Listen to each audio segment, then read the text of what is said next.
găsit, stimați spectatori, avem un băiat acolo în emisie, îi mulțumesc lui Andrei că a venit să mă ajute, e și Viorel pe acolo, îi mulțumesc și lui, e și domn Pedro aici, dar avem o ediție specială în această după-amiază. M-am decis de comun acord cu invitații mei, unul dintre ei este deocamdată în emisie, îl așteptăm și pe cel de-al doilea. Familia Tomoiaga a venit în studio și mă bucur foarte mult de faptul că reușesc pentru circa 50 de minute sau 30 să îi am împreună pe tatăl și fiul Claudiu și Grigore Tomoiaga.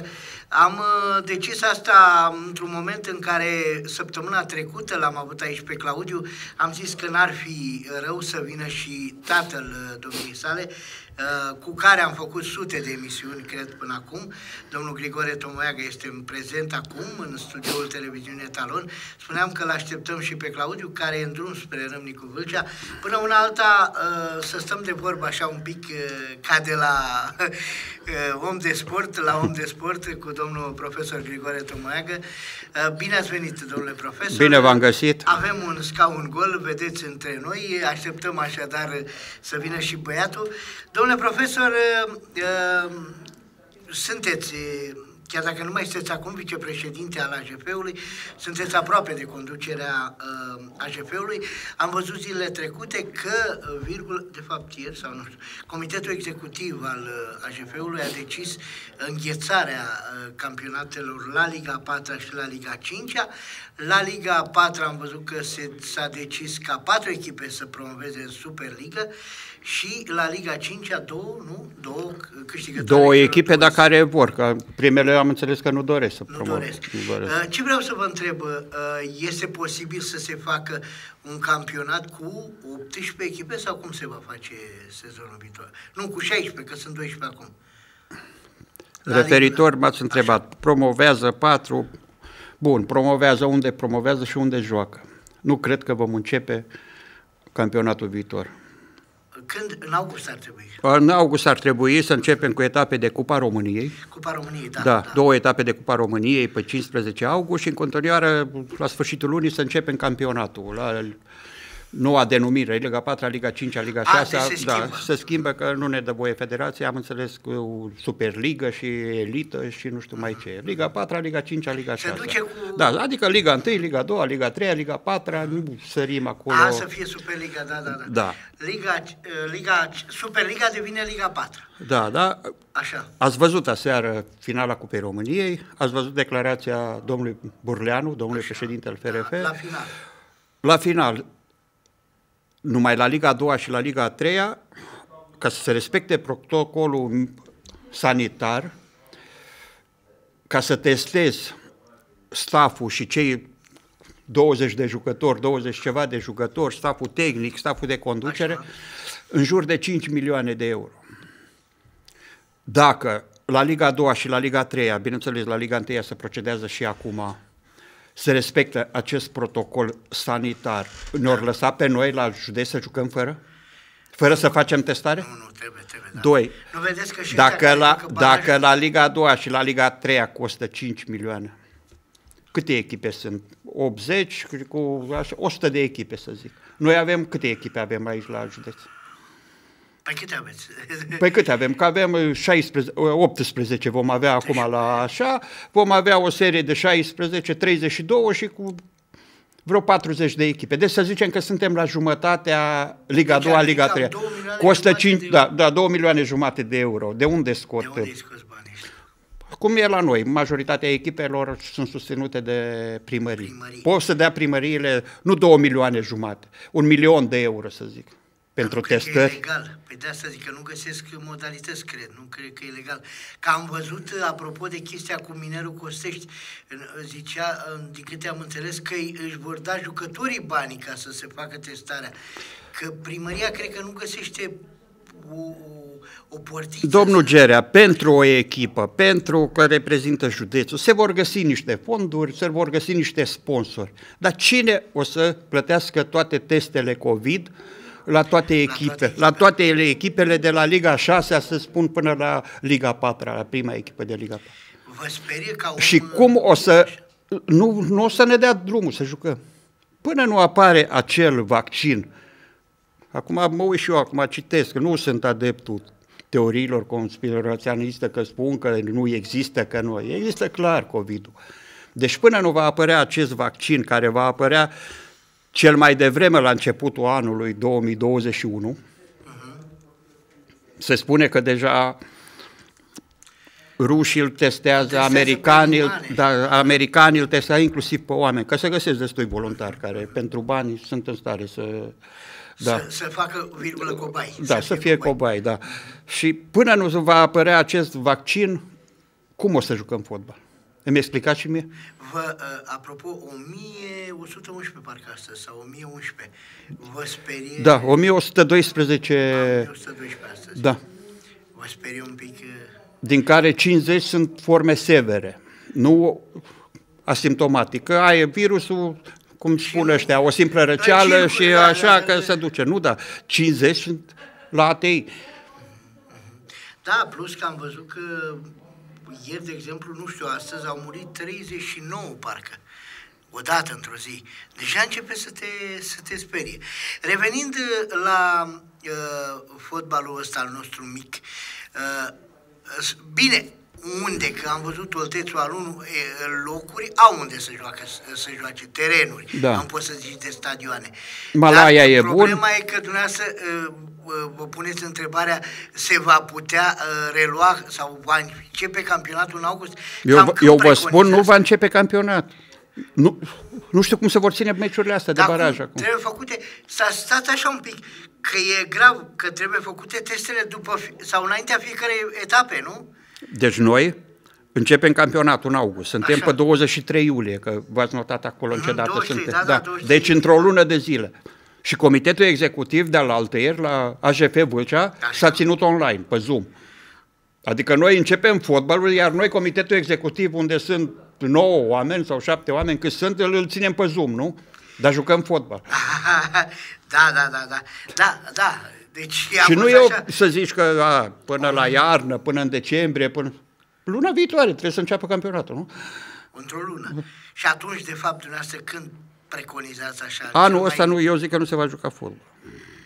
Nici măcar în octombrie, noiembrie? Până nu apare acel vaccin și până autoritățile sanitare nu m-ați convins. Nu o să ne dea verde, noi nu putem juca fotbal. Repet, nu știu, n-am înțeles. Se va face testarea înaintea fiecare etape? Păi nu știu, protocolul sanitar. La Dinamo, nu știu, că la Dinamo au găsit 18 plus 3. Nu, zic așa, odată să se facă pentru toată echipa, da? Și după aia dacă apare un caz. După aia dacă apare un caz și tu ai jucat cu acea echipă sau ai avut contact cu acei jucători. Iar retestare, iar retestare, iar retestare, iar ce faci? Cum joci? Da. Poți să, la Liga 1, nu știu, am văzut parcă campionatul de basket american, NBA-ul, s-au dus și au stat în cantonament. Ține jucătorii de la Liga 6, de la Liga 5, unde țin? Toți pleacă acasă, vin de pe unde vin și joacă de la Sibiu, de la Cluj, de la București, de la... E imposibil. E imposibil de gestionat această problemă. Așa e. Deci, referitor la fotbal, noi vorbim discuție acum. Că nu se știe absolut nimic. Dacă stai să gândești logic. Echipele, ce zic? Ei au vorbit cu echipele. Bineînțeles că ei zic, dom'le, nu avem bani de unde. Dacă dumneata, AGP-ul, ne dai să facem testul, noi bine, să zicem că ar fi echipe, dar cred că sunt 2-3 susținute de privați. Dar nici, mă gândeam la mătura... Să vă dau un exemplu de pe timpul nostru, cum să zic așa, când a spus că eram vicepreședinte la AJF. Așa. Deci, orice om care face sport trebuie să facă vizita medicală la un cabinet de medicină sportivă, da? Da. Câți fotbaliști sunt la noi? Peste 3-4 mii, să zic, legitimați, de la copii și juniori până așa.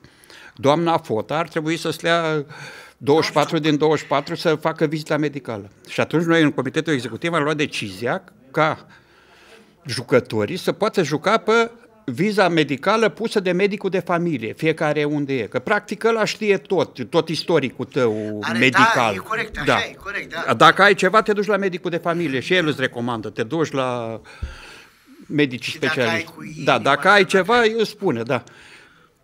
Da. Deci, normal, ar trebui la medicină sportivă să faci. Că noi în nu facem extreme, ceva normal. Noi facem, organismul supunem unui efort. Da. E și un pic deci noi trebuie riscant. să-l facem la medicină sportivă, unde să te verifice foarte bine la inimă, să ți-o verifice. E și un testul de riscant, efort. Așa e. Da, și în cazul ăsta, bun, echipele, hai să zicem că la Liga 4 ar mai fi, deși acum se mulțesc, dar deja de la Liga 5 și mare la Liga 6 e imposibil să-i faci. Cât ar da și ei? Să dea din buzunar, dar nu cred că își permit ei să dea mereu vorba dumneavoastră. Dacă apare unul, după aia iară testare. Păi cât costă un test? În jur de 300 de lei, da? 309 lei am înțeles că e. 300 de lei, da? Noi mergem la Liga 5 și la Liga 6 și e baremul, să zic, 400, da? Și n-au bani să strâng, să adună 400 la un meci, știi? Și odată joci acasă. Dar acolo un test costă 300 de lei. Da, păi de asta zic. Deci n-au cum să... Pe de altă parte, e și periculos să dai... Nu poți să dai drumul la joc așa, fără, dacă nu ai... Ați văzut că... Dar unde? Suntem singuri pe pământ sau cum? Cum? Nu te controlează nimeni, dar nu-ți dă voie. Am văzut acum sunt Eu sunt sceptic că începe școala, imediat. Nici școala, zice că e posibil să se apună. Școala să începem online, vă spun. Sau distanțare. Dar vedeți cum e. La mine, la școală, la Golești, nu trebuie să facem distanță, că și așa clasele sunt foarte... numeric sunt foarte reduse, 10-12 maxim copii în clasă și la simultan, dacă avem 13-14, dacă sunt două clase comasate, dar la școală acolo se pune problema transportului. Că dacă am stat odată și m-am uitat și la microbuz și au început să coboare, ultimul ăla care vine la O fără 10, și am numărat 1, 2, 3, 25, 26, 30, 31, 32. Cum stau ăia într-un microbuz de 17 locuri? 32. Să facă două curse. Și de când se aduci? De dimineața, de la 5? Dacă e distanța mare, așa e. Unde e? La Golești, nu? La Golești, da. Da. Sunt...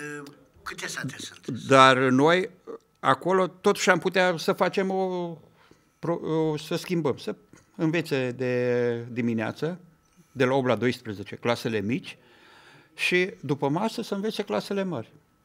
Dar cum vi se pare? N-ați zâmbit un pic așa când ați văzut prima variantă de scenariu cu, de exemplu, cum zice doamna Anisie, în cazul în care o clasă are 30, se împart 15 acasă și 15 în...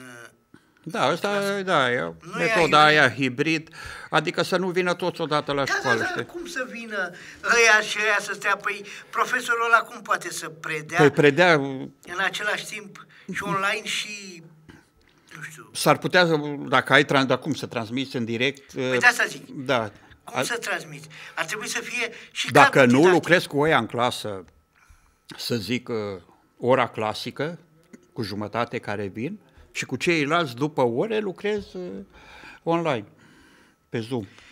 Sau să fie doi profesori la aceeași clasă, că asta era discuția, că am văzut ăsta... Doi profesori de matematică la aceeași clasă, doi de română, doi de... Bine, dar nu ai cadre. La noi la sport nu e cazul, că facem, nu e, da. Dar aici iară e aiurea. Cum să-i ții tu, care trebuie să-i scoți pe teren, să-i ții, cum zicea Lăcătuș, să scălăm băi acolo, să-i pui să facă stânga-dreapta, hai capul sus, capul în stânga, ca să-și dea un pic... La educație fizică poți, că îi împarți în două grupe, unii lucrează pe jumătate de teren, unii pe cealaltă jumătate, cum sunt la mine, 10, 12, 14, într-o clasă de 30, într-o clasă de 30 de copii nu e. Dar, bun, dar acum dacă mergem pe bulevard, pe Dâmredulescu, vedem grupuri de 25 de copii. Unii în alții n-au nicio treabă. Joacă fotbal la numărul 13, sunt 3 echipe să schimbe, fac. Deci nu e problemă, nu. Când vezi și pe litoral, pe minimum, când așa apropiați... Vezi tot ce se întâmplă, că sunt ei acum, joacă fotbal, că îi vezi pe bulevard, nu răspunde nimeni. Ei, în momentul când i-ai adus tu la școală, să se îmbolnăvească și să ai un deces, să ai ceva. Să vezi atunci procese, că cine a dat drumul, cum a dat drumul, de ce a dat drumul și cine răspunde. Da, da, da. Deci nu și asumă nimeni responsabilitatea. Deja am înțeles, apropo de varianta asta de modul ăsta aiurea stabilit de Federație de triunghiular de promovare, nu trebuia, domnule profesor, să rămână așa meciurile și să nu se joace pe teren neutru și gata. Acum joci triunghiular, dar am înțeles că vis-a-vis de grupa asta a Minerului Costești, Potcoava parcă nu mai vrea să ducă pentru că n-au bani sau nu știu, nu. S-au gândit ei că n-are ăia din Olt parcă sunt. Și așa că joacă mai mult, se pare că o să joace doar un meci cu ăia de la Telorman. Bun, o să joace un meci cu ăia de la, și cum v-am spus la începutul emisiunii, unde să joace, că nu începe Liga 3, vă spun eu. N-are cum să înceapă. Da, da, da. Și Dan, salut Dan. L-am văzut și pe Dan, da.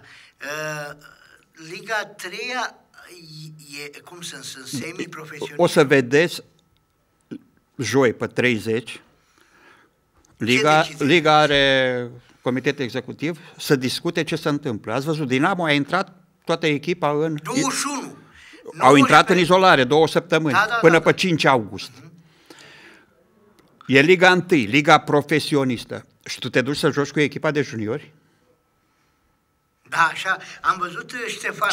Ce rezultat mai e? Pentru ce? Pentru televiziune? Că trebuie să iei banii de la televiziune? Dar televiziunea este interesată să joace Dinamo, să se uite lumea, să aibă rating? Păi când joacă echipa de junior, ce rating mai are jocul respectiv și scorul e 17-0. Au luat bătaie cu 11-0, ăia, tineretul din Rusia. Ce rating mai ai? Da, e și asta, dar zice, noi v-am deci dat bani pe 30 o să vedeți, se îngheață campionatul. Și Păi nu cred că se mai îngheață, că mai sunt 3 zile, ei trebuie să dea... Până atunci trebuie să joace. Păi nu, se îngheață campionatul și ați văzut că sunt 2 scenarii. Normal când îngheață e clasamentul respectiv. La momentul ăla. La momentul așa respectiv. Da?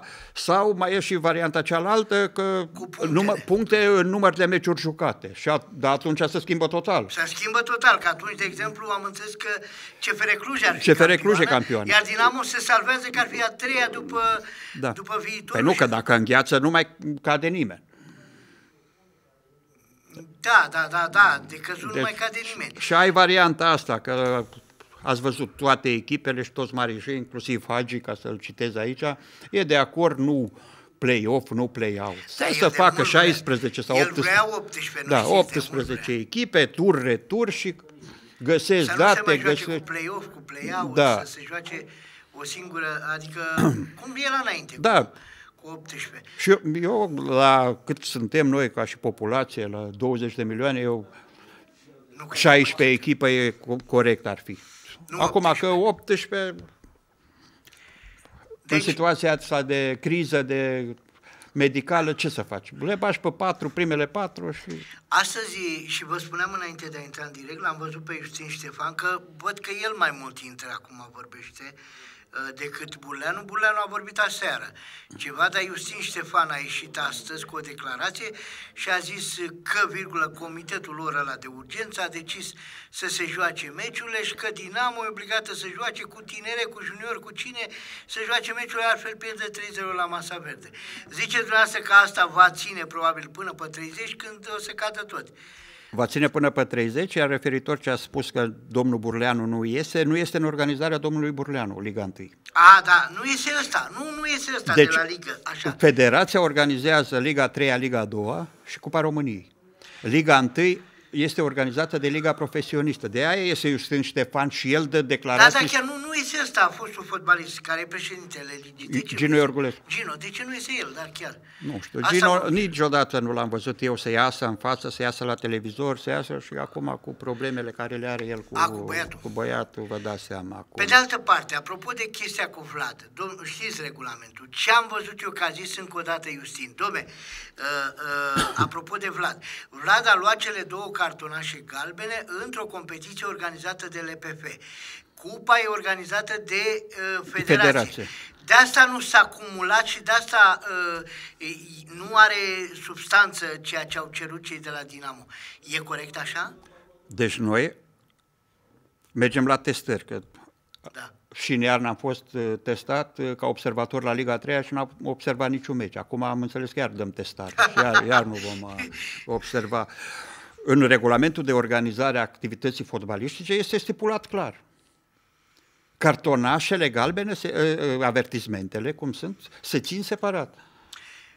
Ai luat roșu, nu e separat. Când ai luat roșu la prima etapă, a doua etapă, cât ai luat? Stai, nu contează când. Dar cartonașele galbene sunt monitorizate separat. Da, e clar. Deci înseamnă că Dinamo nu avea dreptate, că ei chiar nu înțeleg că nu suntem proști și noi, că aia e ligă și asta e federație, că de asta ați văzut, de-aia credeam eu că Becali, cât el de tâmpit, nu risca, pentru că ați văzut când a fost chestia cu Moruțan, l-a scos din lot, a fost o suspiciune și cu el și nici măcar nu l-a băgat. Dar nu Becali, dar acolo președinte, din câte știu eu la FCSB, e Argăseală ce a fost? N-a fost arbitru FIFA a fost. Zic, da. Nu e... Deci nu pui mâna și citești când... Apropo, l-ați prins pe Dan Petrescu pe fibră? Dan Petrescu a fost unul din feblețea mea, să spun. Da. L-ați prins Păi da, eu cât am... Eu am intrat în 90 în lot în Liga 3, în 92 am intrat la Liga 2 și el a venit în 93. Când am intrat eu era domnul Gherghe, președinte la Liga 2. Și din 93 până în 2000, când am făcut 42 de ani și am ieșit din arbitraj, numai pe fibră l-am avut președinte. Președinte?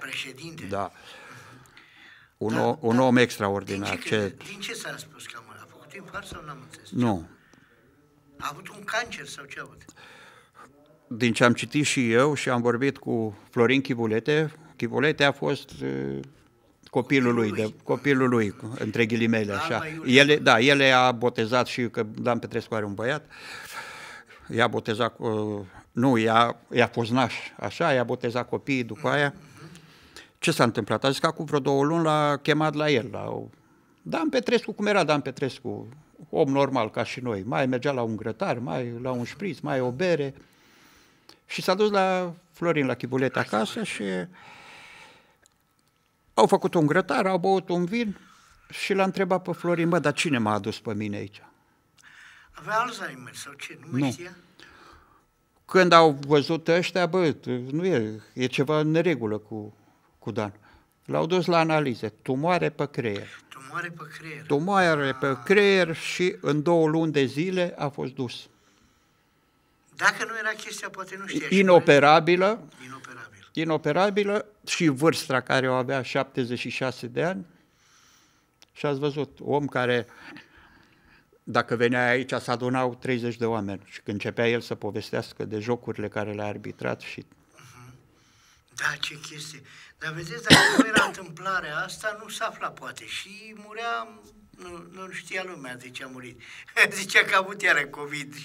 Păi nu, la analiză atunci i-a văzut și vă dați seama că tumoarea crește, nu scade. Dar în 2 luni s-a dus. Da. Da. Bine, decât să rămâi infirm și vă dați seama la creier și la asta. Asta e. Dumnezeu să-l odihnească și... Cât avea? 76 de ani. S-a arătat bine și acum, era... Dar tot timpul mă întâlneam cu el la București când mergeam, când pe Claudiu îl suna, vorbea cu el. Da, ne uităm că l-așteptăm pe Claudiu, sper să vină. Da, era un om deschis, un om, nu era ranchiunos. Acum a mai prins și alți președinți de CCA și după el, știi. Dar nu, ca Dan Petrescu n-a fost niciun. Cum vi se par, domnule profesor, meciurile? Hai să zicem că ne mai păcălește un pic auzul meciurile de Liga 1, că au băgat la unele meciuri... Da, bagă fondul ăla sonor. Dar la meciurile internaționale, am văzut, de exemplu, Juventus cu nu știu...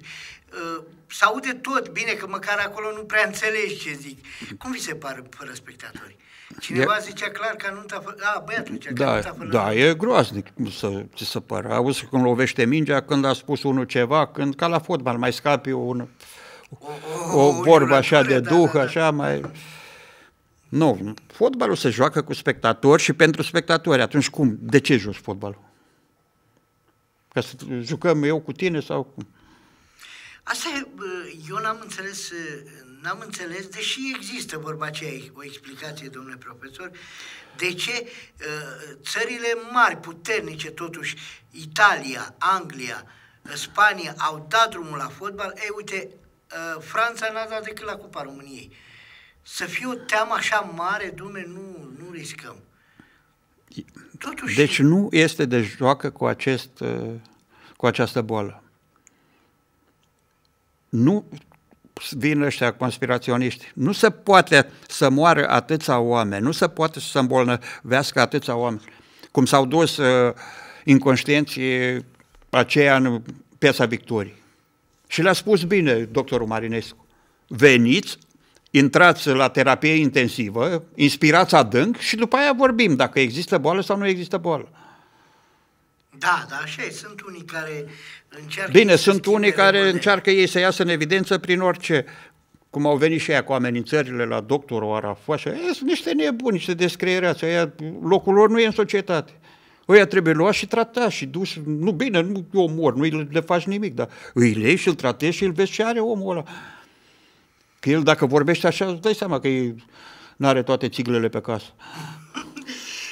La nivel european, să zic așa, domnule profesor, pandemia asta, eu am mai vorbit despre lucrul ăsta, a adus oarecum și un lucru bun în ceea ce privește România ca țară, cred eu. Și anume că a reușit să ne facă, într-un fel, să ne dea prilejul nou ca țară, să nu ne facem de râs față de Europa și să terminăm naiba stadioanele astea până la europene. Credeți asta? Adică e bine din punctul ăsta de vedere? Din punctul ăsta de vedere ai punctat bine chestia, dar am înțeles că l-am văzut pe Bode, ministrul transporturilor, că e vitală linia ferată de la Otopeni. Da, în septembrie Otopeni, Gara de Nord, deci am intrat și noi în rândul lumii. Da, am intrat, te dai jos din avion și n-ai cu ce să te duci. Vin acolo șmecherii cu taxiurile să te jupoaie. Da, să te jupoaie. Așa, e trenul până în Gara de Nord, din Gara de Nord ai în posibilități, cu metrou, cu ce să ajungi la toate stadioanele.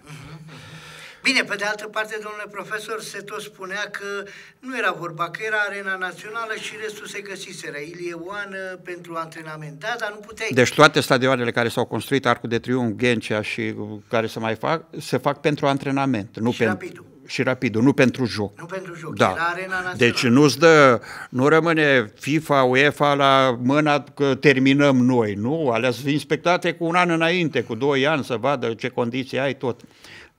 Dar ei merg atât de departe și foarte bine fac și la antrenament, trebuie să asigure aceleași condiții. Și corect. Păi nu poți tu să te antrenezi Olanda și aia să tai cu flexul la 20 de metri de tine.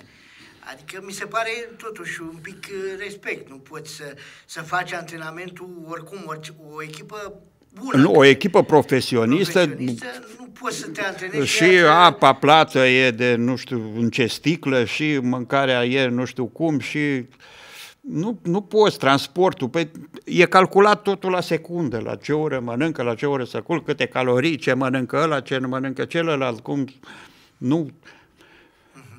Dumnezeu să-l ierte pe Nea Popa, el ne spunea. Băi, lucrurile mari să faci din lucrurile mici astea, bine așa gândite, bine, nu că te duci la plezneală, ce-o ieși, nu merge așa ceva.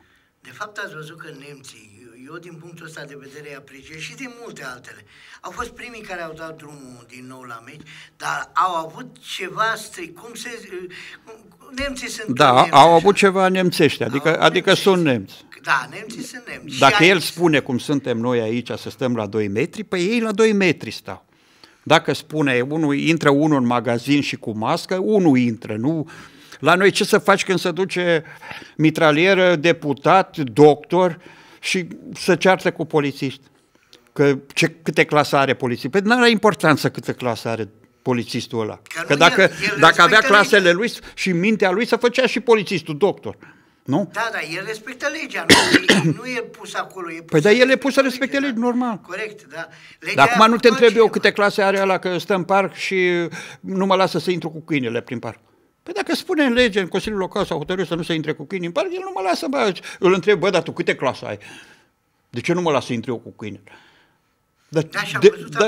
Deviezi de la subiect, te duci așa. Tu ca om, domnule profesor, nu știi ce să mai crezi. Dacă el, chirurg, vine cu altă chestie și ce, domne, dacă poți mai mult de 4 ore mască, s-ar putea să-ți dăuneze că inhalezi nu știu ce.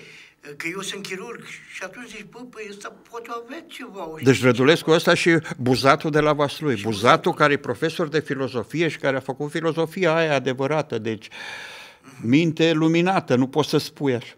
Și el vine cu... Acum am văzut că intră și Vasluiu pe hartă cu nu știu cât. Să gestioneze el acolo, că e... Ce e acolo? Președintele la Consiliul Județean.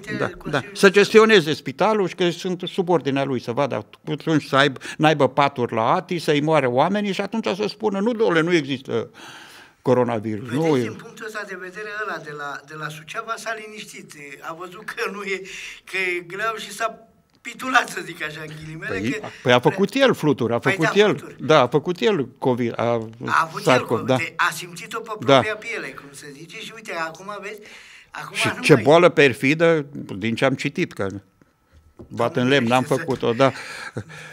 Te doare o mână, te doare un picior, te doare ceva. Dar când tragi aer în piept și simți că te sufoci, că nu intră aerul, că nu... Ce senzație poți să ai? Da, e ceva... Faci un atac de panică imediat. E ceva inadmisibil. Da. Și stai, ai văzut că unii nu suportă claustrofobie, nu pot să stea închiși acolo, îți pune masca aia pe cap, stai acolo, e groaznic, vă dați seama ce e. Și vin unii că nu există boală. Păi nu că ei au murit așa, că au vrut ei să moară în Italia și în... Eu cred că în majoritatea cazurilor ei, mai ales cei bătrâni, ar fi murit. Numai că oarecum virusul ăsta le-a grăbit moartea. Poate că ei tot ar fi murit. Logic. Și ăștia care deci nu mor de COVID, mor cu COVID. Da. Ai o boală și așa, te-ai dus. Da. Dacă ești perfect sănătos, ai imunitate crescută, normal că te lupți cu boala, dar ați văzut ce sechele îți rămân după aia. Sportivii de performanță sunt oarecum avantajați? Bineînțeles. Că ei cred că sunt oarecum mai puternici. Păi, în primul rând, sistemul cardiovascular, vă dați seama, e super dezvoltat, sistemul muscular nu mai spun, sistemul circulator la fel, alimentația la fel, n-au greutate în plus, n-au nimic, sunt apți, nu? Că nu poți să te duci să joci 90 de minute sau să alergi maratonul sau asta și tu să fii ca și noi, așa. Da. E și jumate. Nu mai veni, Claudiu, chiar nu știu ce... Vine, la fără 10. Vine la fără 10 când terminăm noi. Da. Bun, hai să vorbim un pic și de Liga 2. S-a bulversat, domnule profesor, oarecum, Liga 2. Nu știu, și ca programare, pe de altă parte nu mai înțelegi. Rapidul nu reușește să bată când Petrolul era în... Nu, dar am văzut meciul al altăieri, Rapidul cu FC Argeș. A bătut Argeș. Da. Rapidul, dacă nu bate, iese clar din cursa pentru promovare. Lucru care s-a întâmplat. Da, nu că n-a bătut, dar n-a jucat nimic. N-a jucat nimic, da. Poate să fie, acum nu poți să dai nici în antrenor, în Dan Alexa sau în Pancu, care au fost înainte și dacă n-ai continuitate, n-ai antrenamente, n-ai jocuri medicale, ai stat amicale, ai stat cât au stat? 2 luni de zile acasă fiecare și stai în casă și faci abdomene și flotări pe covor. Se vede clar și la UTA, care avea 11 puncte și parcă acum... Ați văzut ce greu a plecat de pe loc? Da, gâfâie și UTA, da. Singura echipă care mie mi-a plăcut ca joc e asta, Turisul, surprinzător. Nu, Eric Lin, care e antrenor și acum nu știu să vorbesc sau să nu vorbesc, poate mai sunt unii care au mai și fentat această pandemie, au mai făcut antrenamente împreună și se vede imediat, știi așa. Normal, zice că n-ai avut jocuri amicale, dar orice echipă trebuie să aibă 2 oameni pe post, nu? Păi tu poți să faci amical în fiecare zi, nu? Dacă ai 2 oameni pe post, 2 fundași dreapta, 2 portari, 2 atacanți, 2 mijlocași stânga, nu? Faci 2 echipe și joci. Că numai așa te poți întreține, prin joc. Că așa că faci, îi chem pe 3 la stadion și pui să alege, pe ce nu fac atletism? Da, e aiurea și chestia asta. UTA, zicea comentatorul, că mai are nevoie de un punct și oricum e matematic. Nu, UTA e promovată, nu se pune problema. Problema de la locul 2 în jos e discutabilă. Ăștia miovenii mie nu-mi plac, e Claudiu Niculescu acolo, dar nu joacă nici aia mai nimic. Petrolul, au încercat, vezi, Doamne, au așteptat de la Amza. Deci o să vedeți, pe 30 o să hotărească, de azi într-o săptămână. Deci ar fi... Să promoveze 4 echipe, să intre UTA, să intre, ce mi-ar place mie, Petrolul, Rapidul și Argeșul. Și Argeșul, da. Dacă sunt echipe cu tradiție, Argeșul lui Don Pedro, să intre campionii FCA. Campionii FCA, că găsesc tot felul de... Te uiți acolo în trivale și când te gândești ce meciuri erau în trivale și... Ați arbitrat în trivale? Am arbitrat și am fost la jocuri cu Dobrin și la acest... Da, FCA și e un simbol al fotbalului românesc, fără discuție. Așa cum... Și Petrolul e un simbol, nu mai vorbim de Rapid, care e Rapid. Rapidul are nebunia aia, galeria aia nebună, că de-aia se discuta și aici și de multe ori, cum se face să-i strângi 500, să-i bagi pe stadion când sunt 10.000. Da, joacă voluntari, Clinceni, Domnești, eu mai ce comune ori mai fi pe acolo. Ce mă surprinde că a ieșit din circuit Otopenii. Știți că aveau echipă și de B, au fost... Dar Otopenii, uite, s-au retras. Probabil nu-i place lui domn primar fotbalul. De la Otopeni, da, probabil. Voluntarii, uite că parcă zici că au renăscut cu ăsta, cu Teja ăsta antrenor. Cu Teja, dar bine, ei l-au acolo pe Andone, care, vezi, Andone e un om versat în fotbal, nu e de la ce jucă. A venit băiatul, cred, da? Hai să intre. Hai să intre, că a venit Claudiu. A venit Claudiu, da? Hai Claudiu, hai. Lasă măscuța și vino aici. Bun, a venit s-a reîntregit familia. S-a reîntregit familia Tomoiacă. Când plecam pe timpul... În sfârșit am reușit să văd și eu familia Tomoiacă. Pleca primul în RFG și după aia reîntregea familia. La televiziune. Cum ești, Claudiu? Bine, bine. Nu? Puțin obosit vin de pe drum, dar nu e nicio problemă. Da? Chiar domnul tătic al tău zicea că vii la fără 20, la fără 10 când... Păi nu, ai venit la fără 20. Ai oprit să mănânci un mic la Dedulești? Nu, niciun caz. A fost aglomerație, ca de obicei. Aglomerație. Aveam câteva întrebări pentru tine și trebuie să le pun așa repede, să spun întrebările astea. În cazul în care, să zicem, tu ai fi la un meci alături de tatăl tău, și aici aș vrea să scot în evidență munca asta dumneavoastră de arbitri, și dânsul ți-ar semnaliza offside și tu ai fi sigur că nu e, ai judecat cu mintea sau ai judecat cu gândul că e tata și să facă dânsul? Nu știu, eu de mic am fost așa mai rebel, dacă aș fi sigur că nu e offside, dar nu l-aș lua, nu. și după aia... Dar n-are cum să-i fac eu linie, cum să-i fac eu linie lui? Poate el mie. Invers, nu, eu am zis așa, dar în cazul invers, cum ar fi, domnule profesor? E băiatul dumneavoastră a sărit peste... El s-a cam rupt de vreo 2 ani de fotbal sau așa, dar... Ați văzut că acum au introdus ăștia și VAR-ul și nu știi dacă a fost offside sau nu a fost offside. Bine, acum dacă e offside de 5 metri, normal, că fluier, nu stau, că poate a adormit acolo sau nu știu ce, dar la offside la limită nu e responsabilitatea ta. Eu dacă mă duc ca observator... Așa le spuneți. Nu, ca observator, la Liga 2, la Liga 3, nu am treabă. Arbitru nu are nicio vină la offside. Cum am spus, să nu fie astronomic, 4-5 metri. Dar dacă e la linie acolo, s-a dat gol din offside, arbitru, asistent 7-9. La arbitru nu-i scad nimic.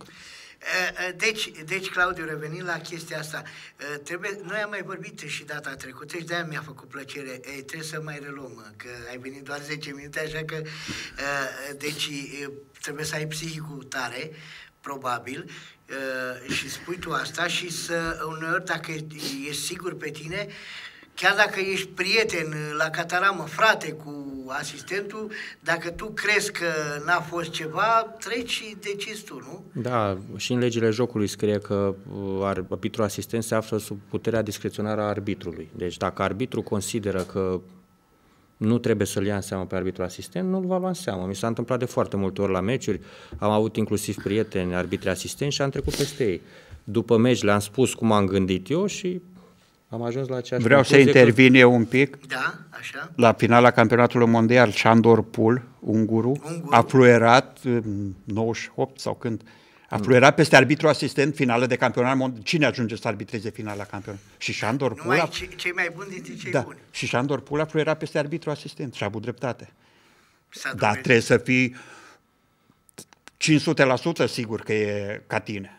Claudiu, te-ar fi ajutat dacă erai acum arbitru, te-ar fi ajutat VAR-ul sau în unele situații mai multe încurcă? Nu, în opinia mea acum e foarte ușor să fii arbitru odată cu apariția acestei noi tehnologii, deoarece când nu e sigur pe o fază, o lași meciul să curgă, iar după ți se spune în caz că vezi că a fost penalti sau că a fost gol sau că a fost offside. Nu, mie mi se pare foarte simplu, au ajuns arbitrii să aibă un rol puțin așa decorativ, să zic. Pentru că, la urma urmei, toate deciziile importante care pe vremea noastră se luau de către arbitru în timpul jocului, acum le ia această nouă tehnologie. Da, am vorbit cu Iulia Demetrescu, le-au avut cursul de instruire și axat mult pe VAR. Dacă ai dat 11 metri s-a fost și n-a fost sau invers, nota e 7-9, la arbitru asistent la fel. Deci intri în comisie automat. Deci e bine pentru echipă și pentru fotbal.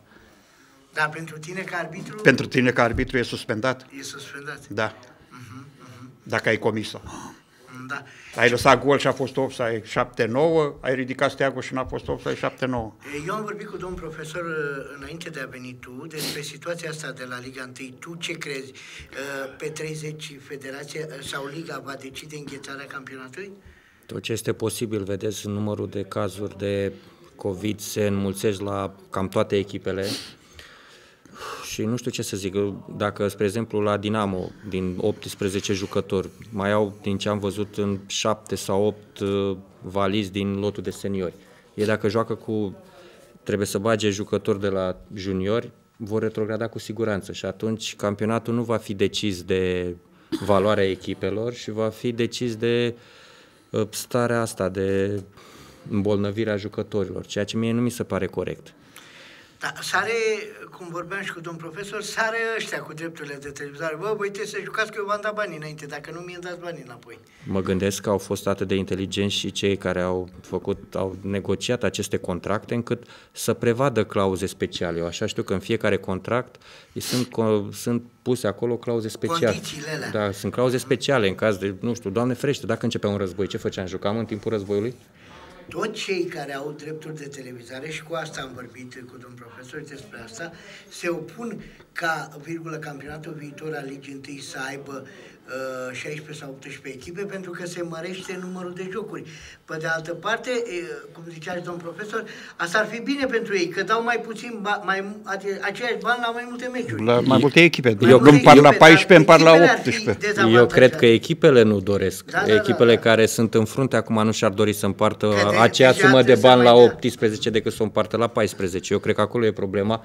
Nu cred că televiziunile ar avea o problemă, pentru că televiziunile chiar își doresc să aibă un număr mai mare de meciuri, vă dați seama, un rating mai mare, un număr mai mare de telespectatori și astfel și-ar vinde mai bine produsul respectiv. Dar condiții speciale, care e problema? Asta e o condiție specială. Adică trebuie să te adaptezi. Sistemul competițional nu poți să-l schimbi decât cu 2 ani înainte. Acum îl schimbi în timpul jocului, că n-ai ce să faci. Cu televiziunea se poate renegocia contractul. Iustin Ștefan, am vorbit iarăși cu domn profesor, asta a ieșit astăzi și a zis într-o conferință de presă sau, mă rog, într-o declarație, că Liga a decis în comitetul lor de urgență să se joace meciurile până pe 3. Dinamo, cazul lui Dinamo, joacă cu tineretul, cu juniorii, cu cine are, dar dacă nu pierde la masa verde. E o soluție asta sau chiar ar trebui totuși o situație de urgență sau nu știu? Cum v-am spus și mai devreme, eu consider că campionatul nu se va juca pe teren valoric. Adică echipele nu pot să aibă la dispoziție cei mai buni jucători și atunci mie nu mi se pare corect.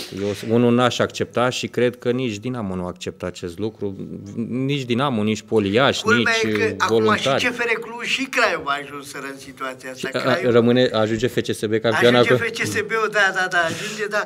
Bine, Astra nu are drept, da, FCSB-ul și-a luat partea ei. Nu, joacă Botoșani în cupele europene. Joacă Botoșani, păi e clar că o joacă, oricum joacă Botoșani. Dar Craiova, că vezi, Claudiu, eu mă gândeam la un moment dat și eu la varianta asta, cum ziceau cu scenariu, că Craiova a văzut că CFR-ul și-a amânat meciul cu... Hai mă să ne facem și noi bolnavi, ca să așteptăm meciul. Crezi și în varianta asta? Așteptăm meciul... Nu cred așa ceva, eu cred că oamenii sunt serioși și iau în serios această pandemie pe care am văzut cel puțin în mediul online și la televizor, multă lume că nu ia în serios această pandemie. Vă zic eu că este foarte gravă problema și nu cred că ar putea face CFR Cluj sau Universitatea Craiova, cum să zic, scenarii de gen. Nu. Eu vă zic că sunt reale cazurile. Noi, ceilalți oameni, nu credem în ele și din cauza asta am ajuns astăzi, din câte am auzit la radio în timp ce veneam către studioul dumneavoastră, iar am ajuns la un număr record de cazuri de 1112. Ceea ce mi se pare foarte mult. Totuși la 5% parcă din procentul de teste care s-au făcut. În momentul ăsta, domnilor, vă întreb dumneavoastră, domnule profesor, pe cine credeți în momentul ăsta sau pe cine dați principala favorită la câștigarea campionatului, Craiova sau CFR Cluj? Ce va hotărî comitetul executiv, că a spus de comitet al Ligii Profesioniste. E părerea lui Justin Ștefan, dar acolo este un comitet executiv format din nu știu câți membri, 7-9 membri, nu știu câți sunt acolo. Deci ăia votează și acum ce vor hotărî ăia? Îngheață campionatul cu etapele, nu mai se joacă nimic, cine e pe primul loc, e campioană, locul 2 și așa mai departe, sau e varianta cealaltă cu numărul de puncte în funcție de numărul de jocuri. Și atunci e CFR-ul. E CFR-ul, da, e clar. Și asta hotărăște comitetul executiv. Acum, oricum ne mulțumești pe cineva. Iar din experiența noastră, sigur, se va juca și acest titlu la TAS dacă se va întâmpla așa ceva, pentru că oricare se va considera nedreptățită și atunci vor... Andrei, mai putem să mergem 2 în plus? Se poate cu 2 în plus? Da? Bun. Așa, deci în cazul ăsta, tu ce crezi, Claudiu? Că se va decide pe 30 sau se va juca la sânge, cum zice domnul Ștefan? Mi-a spus o întrebare foarte grea pentru că nu știu exact ce au hotărât ei și ce gândesc ceilalți membri ai comitetului executiv, însă, în opinia mea, cel mai bine ar fi să se înghețe campionatul și... Stai așa, că tu ești un pic subiectiv, să scape Dinamo. Nu să scape Dinamo. Băi, dacă vă uitați în clasament, vedeți că Dinamo are cu 3 meciuri mai puțin decât... 3 meciuri, da. Dacă ar câștiga toate cele 3 meciuri, din care 2 sunt cu Hermann... Cu ce să le câștige? Cu cine? Cu juniorii? Dacă ar avea tot lotul valid. Dacă ar câștiga toate cele 3 meciuri, nici măcar n-ar fi la baraj. Numai că, vedeți, este o situație specială și trebuie să ne gândim, trebuie să ne protejăm. Și la toate emisiunile la care am fost invitat, am îndemnat oamenii să se protejeze, să poarte mască în spații închise, pentru că nu este de joacă cu această boală. Am văzut, pe noi tinerii poate nu ne afectează și gândim, Doamne, mie nu mi se întâmplă nimic, dar avem părinți, avem bunici, avem copii, am putea duce această boală acasă și atunci ar fi probleme mari. Nu știu dacă cuiva i-ar plăcea ca din nepăsarea lui să-i moară o rudă apropiată, că n-a fost el suficient de înțelept să creadă că există această boală. În campionatul ăsta, așa cum a fost el, târâși, grăpiși, mai ales cu partea a doua, din punctul tău de vedere, cât la sută au greșit arbitrii, în mare parte așa, în Liga 1? Cred că a fost un campionat reușit din partea arbitrilor. După mine, ținem cont de faptul că nu au fost așa de multe meciuri care să fi fost influențate de deciziile lor, însă în fiecare an ne-am obișnuit să dăm vina pe arbitri. Să dăm vina pe arbitri. Acum mai nou în colimatorul lui ăsta, Bârsan. În colimatorul cui? Al lui Becari, normal. Da, e în colimatorul lui, de ce? Să-l cloneze pe Bârsan de la meciul cu Craiova, că Bârsan le-a făcut... Eu v-am zis și la emisiunea trecută legat de Bârsan, e posibil, am mai întâlnit asta, să strige hoțul și ei să se fi înțeles înainte și au găsit să dea vina pe cineva, că a fost acolo un penalti milimetric sau l-a tras sau l-a... V-am zis, eu la faza aceea cu Tănase, din spatele porții se vede penalti clar. Nu știu cum vezi din față, cum a văzut arbitru. A fost poziționat. Da. E posibil el să nu fi văzut contactul și să fi... V-am și spus și atunci că la cursurile arbitrilor lui se spune că Tănase simulează foarte mult și să fie foarte atenți. Da, că a zis și comentatorul. E numărul 10, ăsta cade des. Dumneavoastră ce spuneți, domn profesor? A fost sau nu a fost? Penalti. A fost penalti, da? Acum, vorba aia, și dacă, știți cum e ca la lăcătuși, știți că atunci când era pe bune, nu-i mai dădeau ăștia, că zicea că ăsta e ăla care cade. Păi ăsta e riscul dacă simulezi mult.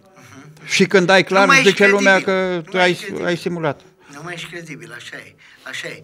Bun, acum, din punct de vedere al echipelor de cupe europene, între Craiova și CFR, domnule profesor, repede, care are față o față mai puternică de Europa, de Liga Campionilor? Niciuna. Niciuna? Păi noi nu trecem de tururile preliminare. Ce să jucăm noi? Tu, Claudiu? Eu aș alege CFR Cluj, pentru că totuși au ajuns în primăvara europeană anul ăsta, adică au o continuitate și au jucat acolo. Însă să vedem ce lot de jucători va avea, că din câte am văzut, multor jucători le-au expirat contractele acum și nu se știe dacă le reînnoiesc. Da. Eu, ca să motivez răspunsul, când am mai fost invitat în iarnă, am spus CFR Cluj, campioană, 10 puncte. Și uite unde e CFR Cluj. Ce poți să ai încredere în CFR Cluj și când nu poți să gestionezi un campionat în România, să-l câștigi când ai atâtea așa și ce lot ai avut și... Da, Claudiu, se vede absența asta de la antrenamente în Liga 2, că eu nu înțeleg meciurile astea de Liga 2, parcă ar fi de la țară, de la mine la Romani. Nu știu, am văzut, cum am zis cu domn profesor, Rapidul cu FC Argeș și nu mi s-a părut. Turism mi se pare că joacă, virgulă, cât de cât. Se vede pentru că jucătorii nu au jucat împreună, nu au voie să joace nici meciuri amicale și practic meciurile pe care le vedeți sunt ca meciuri de pregătire pentru ei în momentul de față, până reușesc să-și consolideze relațiile de joc. Și din cauza asta, ei, dacă vă uitați, au un ritm alert, așa, numai că nu prea se găsesc cu mingea. Exact. Cel mai mult la meciul ăsta Rapid cu FC Argeș, mie arbitru mi s-a părut că alerga cel mai mult, nu știu, ei parcă ziceai că merg pe teren, nu știu. Bun, Andrei, închidem, da? Închidem aici. Bun. Mulțumesc, domnilor. Timp de circa un sfert de oră am avut plăcerea și onoarea să am familia Tumacă. Poate mai găsim, dar nu mai te duci la București, să fii mai aproape, da, Claudiu? Mulțumesc mult de tot, domnilor. Mulțumesc și Andrei acolo, cred că și Dan și Viorel și domn Pedro și sigur vă mulțumesc și dumneavoastră pentru faptul că ne-ați urmărit. Numai bine, la revedere! La revedere!